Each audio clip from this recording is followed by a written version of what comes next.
நம்ம தமிழோட உயிரை இப்போ காப்பாற்ற முடியாது. அவங்க ரொம்ப ஆபத்தான நிலையில இருக்காங்க அப்படின்ற தகவலை டாக்டர் வந்து எல்லார்கிட்டயும் சொல்றாங்க. அந்த நேரத்துல நம்ம சுந்தரிக்கு வந்து என்ன செய்றதுன்னே தெரியல. என்னோட கோவத்தாலயும், என்னோட ஆத்திரத்தாலயும் தான் அத அடுத்தவங்க கிட்ட காட்ட முடியாத உன்கிட்ட காட்டிட்ட தமிழ். என்ன மன்னிச்சிரு அப்படின்னு சொல்லி அழுதுகிட்டு இருக்காங்க. அது மட்டும் இல்லைங்க. எவ்வளோ ஆனாலும் சரி, எவ்வளோ செலவானாலும் சரி, என் மகளை மட்டும் காப்பாத்தி குடுத்துருங்க அப்படின்னு சொல்லி கத்தி கதறி டாக்டர் கிட்ட அழுதுகிட்டு இருக்காங்க. ஆனா அந்த சமயத்துல இந்த செல்வி என்ன பண்ணியிருக்காங்கன்னு பார்த்தீங்கன்னா, கார்த்திக்கு ஃபோன் பண்ணி விஷயத்த சொல்றாங்க. கார்த்திக் வந்து அந்த நேரத்துல சுந்தரிய பழி வாங்கணுன்றதுக்காக பொற்கொடி கூடயும், சின்ன பொண்ணு கூடயும் தனியா ரகசியமா ராமசுபுவ வச்சு பேசிக்கிட்டு இருக்காங்க. எங்களுக்கு வந்து நீங்க வந்து உதவி செய்யணும். நீங்க தான் அந்த சுந்தரிய பழி வாங்க துடிச்சுக்கிட்டு இருக்கீங்க. நம்ம 2 பேரும் ஒண்ணு சேர்ந்துட்டோம்னா, கண்டிப்பா அந்த சுந்தரிய வந்து பழி வாங்கிடலாம். நீங்க நெனச்சதும் நடக்கும், நான் நெனச்சதும் நடக்கும்.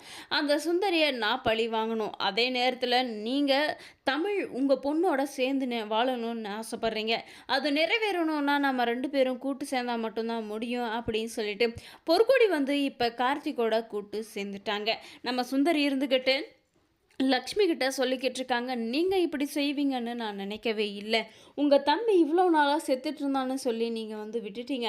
ஆனா இப்ப உயிரோட இருக்கான்னு தெரிஞ்சதும் உங்க குடும்பம், உங்க ரத்தம், உங்க பாசம் அப்படின்றதுனால நீங்க அவனை ஏத்துக்கிட்டீங்க. நீங்க வேணும்னா ஏத்துக்கினா ஏத்துக்கோங்க. அதை பத்தி எனக்கு கவலை கிடையாது.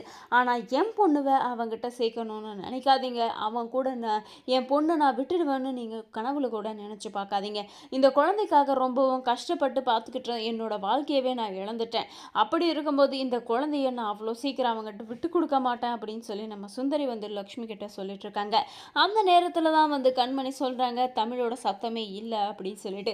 கதவை திறந்து பார்க்கவும் வாயில நுரத்தள்ளி மயக்கமான நிலையில் மூச்சு கூட இல்லாத நம்ம தமிழ் வந்து கஷ்டப்பட்டுட்டு இருக்கவும் உடனடியாக ஹாஸ்பிட்டலுக்கு கூட்டிகிட்டு போகிறாங்க. ஆனால் ஹாஸ்பிட்டலில் ரொம்பவும் உயிருக்கு ஆபத்தான நிலையில் இருக்காங்க. அவங்கள காப்பாற்றுறது ரொம்ப கஷ்டம். காப்பாற்றுறதும் எங்கள் கையில் இல்லை, எல்லாமே அந்த கடவுளோட செயல் தான் அப்படின்னு சொல்லிடுறாங்க. அந்த நேரத்தில் தான் கார்த்திக் இவங்ககிட்ட பேசிக்கிட்டு இருக்கவும் நம்ம செல்வி வந்து ஃபோன் பண்ணி விஷயத்த சொல்கிறாங்க. உடனடியாக ஓடோடி வராரு கார்த்திக். ஆனால் நம்ம சுந்தரி இருந்துக்கிட்டு எங்கே வந்த, என் பொண்ணு இந்த மாதிரி நிலைமையில் இருக்கிறதுக்கு காரணம் நீ தான். உன்னால தான் என் பொண்ணு இவ்வளோ கஷ்டப்பட்டுக்கிட்டு இருக்கா. அவளை நீ வந்து பார்க்கக்கூடாது. உலக மரியாதையை வெளியே போடா, இல்லைன்னா நான் வந்து சட்ட ரீதியாக இதை வந்து மூவ் பண்ண வேண்டியதாகிடும் அப்படின்னு சொல்லிட்டு நம்ம சுந்தரி வந்து கார்த்திக் கிட்ட ரொம்பவும் கோவத்தில் ஆக்ரோஷத்தில் கத்திக்கிட்டு இருக்காங்க. ஆனால் செல்வியும் லக்ஷ்மியும் இருந்துக்கிட்டு இல்லை சுந்தரி, கார்த்திக் வந்து தமிழை பார்த்தே ஆகணும். இந்த மாதிரி நிலைமையில இருக்கும்போது யாருக்காக இருந்தாலும் மனசு கேட்காது. நீ வந்து கார்த்திகை பார்க்க விட்டு தான் ஆகணும் அப்படின்னு சொல்லி கார்த்திக்கு சப்போர்ட் பண்ணி இவங்க 2 பேரும் பேசிக்கிட்டு இருக்காங்க. இதுதாங்க நம்ம சுந்தரிக்கு வாழ்க்கையிலே நடக்கக்கூடிய ஒரு மிகப்பெரிய கொடூரமான நிகழ்வாக இருக்கும். வீடியோ பிடிச்சிருந்தா லைக் பண்ணுங்க, சேனலை